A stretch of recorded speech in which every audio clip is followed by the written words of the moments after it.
sacking out. Maybe you've heard this term before, maybe you haven't, but what is it? Why is it important? When do people use it? When do they not use it? Does it just teach learned helplessness? Does it actually help make your horse less reactive and spooky? We're going to dive into all of that and more in today's Magic Moments Horsemanship Snack video. Hi, I'm Ruby. I'm a whole horsemanship trainer, and I am on a mission to help you find more magic with your horse through whole horsemanship practices that help you to build a bond and a deeper connection, as well as help you to find some more meaning in the slog of the day-to-day. This weekend, we're going to be talking all about sacking out, how to do it, when to do it, why maybe not to do it. And please make sure to check your email if you're on my email list, because there is a resource there for you to help you with this process. And if you're not on my email list, no worries. You can always find the link below to join, and you will get access to all of the current and previous horsemanship snack magic moments guides there. And without further ado, let's jump right into the good stuff. Okay, so this term sacking out is kind of an interesting one, and it tends to be a little bit controversial, and everyone seems to have a little bit of their own take. So today I'm going to be giving you my take on sacking out, and I'm also going to be helping to kind of show you how to do it in a way that is safe and effective and will help you to get to your goals with your particular horse. And that is a lot to accomplish in a short video, so let's get right to it. So the practice of sacking out is something that we do when we have a horse that is maybe a young horse or a little bit flighty, or a horse that's nervous or they're reactive. And the idea is, from my perspective, and again, there are many ways to do this, but my perspective on sacking out is that it is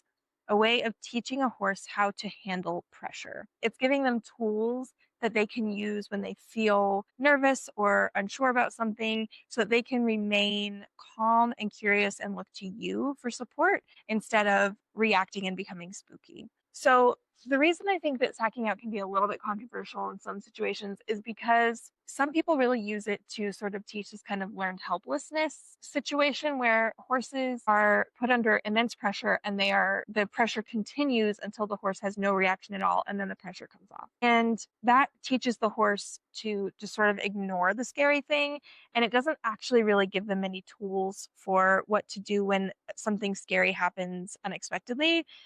And what ends up happening sometimes with these horses is they become shut down and they learn to ignore the pressure, but they don't actually learn what to do in a constructive way when that pressure comes up. And so if something becomes too scary to ignore, they can still be kind of explosive and reactive. And so it doesn't necessarily actually get to the root of the problem and teach the horse confidence.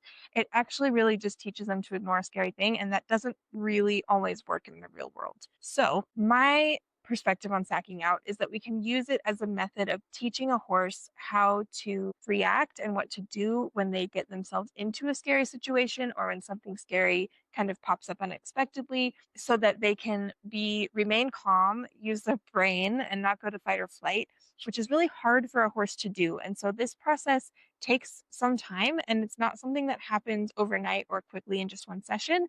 But what I'm going to be showing you today is something that you can do over this weekend to sort of start the process, or maybe to sort of expand on what you're already doing with your horse. So the way I like to do this is I start with a flag, and I tend to start with my horse on a lunge line, or a long lead rope is fine too. And I like to just sort of wave the flag nonchalantly off to the side. And it's really important that as you're doing this, you have this kind of like very relaxed body language, because what we're trying to teach your horse is to look to you to know if this is a safe thing or not a safe thing. And if your body language says, I don't expect anything of you, I'm ho-hum, just kind of hanging out, your horse is going to look to you and realize that they can relax because you are relaxed. You're standing there really upright and stern and adding all this pressure. Now your horse is reacting to you and also not learning that this thing is not something to be concerned about. So they're not actually learning to look to you, if that makes sense, ultimately. So very important, first things first, you have this very relaxed posture, very relaxed body language, and you're just going to gently wave the flag off to the side. As you do this, your horse may notice the flag. They may sort of have a reaction to the flag, and that's okay if they do. The important thing is that you stay calm. And if your horse moves away, just gently, slowly move with them and continue waving the flag.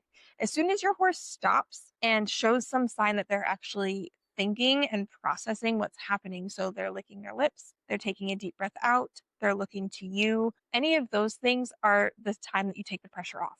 So now when the pressure comes off is when your horse shows signs that they're thinking, they're processing, or they're looking to you. And your horse is going to learn that that is what they're supposed to do when they feel this uncomfortable pressure. So now once you're able to kind of wave the flag off to the side without your horse being too worried, now you're going to slowly start moving the flag closer and closer and start making larger movements with the flag. And as you do this, if your horse begins to react, you're just going to hold that same amount of pressure, that same amount of movement that you had before, and let your horse think and decompress and relax. And as soon as they blow out some air, maybe they do the horse lips, or they stand quietly and look to you, or they lick their lips, or anything that kind of indicates that they've seen the scary thing, they've thought about the scary thing, they've looked at you, they've realized you are not concerned, and now they're going to relax. That's when the pressure stops. And we're going to keep that pattern of just adding more pressure slowly, slowly, slowly, and very incrementally. And as soon as your horse shows that sign that they've looked at you, they've realized it's not scary to you, so therefore it shouldn't be scary to them, and they relax, that's when the pressure again will come off. And it's very repetitive, and we're just going to very slowly, this may again take several sessions over several days, we're going to work up to being able to wave the flag on each side of your horse, as well as down by their feet. And when you do this one, be very careful if you have a horse that strikes, because you don't want to stand directly in front of them, but see if you can wave it down in front of them, over their head. You're going to maybe be able to do some rainbow arches. They should be able to follow the flag. So if you back up waving the flag, they should be able to follow that. And then we're going to actually work up to touching the horse with the flag. So we're going to start with just gentle stroking on their legs. We're going to work up to being able to stroke them all over their whole entire body, on their head and their ears, under their belly, over their back. And then we're going to work up to actually being able to make some noise with this flag all over their body. So maybe shaking it or flapping it all around them. And again, anytime your horse starts to act like they're a little bit concerned, maybe you see them just tense up, we're looking for these really, really subtle cues. This is also a really good opportunity to learn your horse's body language. So any subtle sign that your horse is uncomfortable, we're just going to hold that space, that pressure, very relaxed. Make sure you're breathing, make sure you're really heavy in your feet. You're really sending every message to your horse that they are safe, and that is going to be what's going to bring your horse back to the present moment. They're going to tune into you feeling safe, and then they are also going to relax. And when they relax, that flag goes away.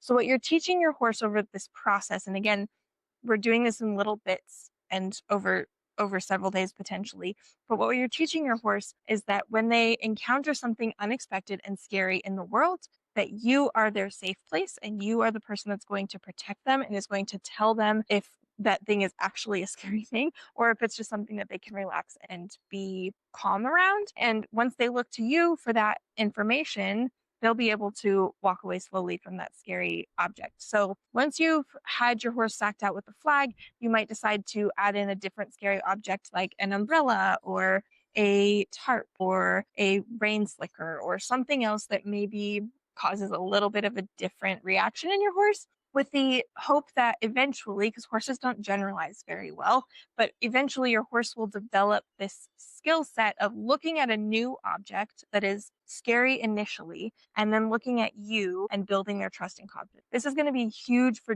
building your horse's trust and confidence in you, for deepening your bond with your horse, for building your trust and confidence in your horse, as well as, again, I can't say it enough, for teaching your horse the coping mechanisms and the skill set that they need to encounter scary things in the real world. If you don't have a flag, don't worry about it. You can use pretty much anything. You can use a plastic bag tied on the end of a whip. You can use a blanket, a rain slicker, an umbrella, a crinkly chip bag, anything you can think of. I like to start with something on a stick because it feels a little bit safer than me holding it in my hand and being up in my horse's space, just to have that little extra length to my arm. And I encourage you to try it out, and definitely always be safe. Use your best, safety protocols that you have. Maybe wear your helmet if that makes you feel safer, for sure. And just go really slowly, and just really use this as a time to get to know your horse, to see what their reaction is to new and scary things, and to let them see what your reaction is to new and scary things. That's the main goal here. It's not to teach your horse to not have any reaction at all, but it's really to teach your horse to slow down, to think, and to look to you. I hope that that's helpful. If you have any questions at all, please leave them in the comments, or feel free to always send me an email or reach out to me individually, and I will help as best I can to answer your questions. But I really felt like this was an important one today because I'm seeing a lot of information out there about sacking out, and a lot of it is contradictory. And I just thought I'd chime in and add my 2 cents to the pot. Okay, I hope that that was helpful. Please give it a try and make sure to hug your horse for me.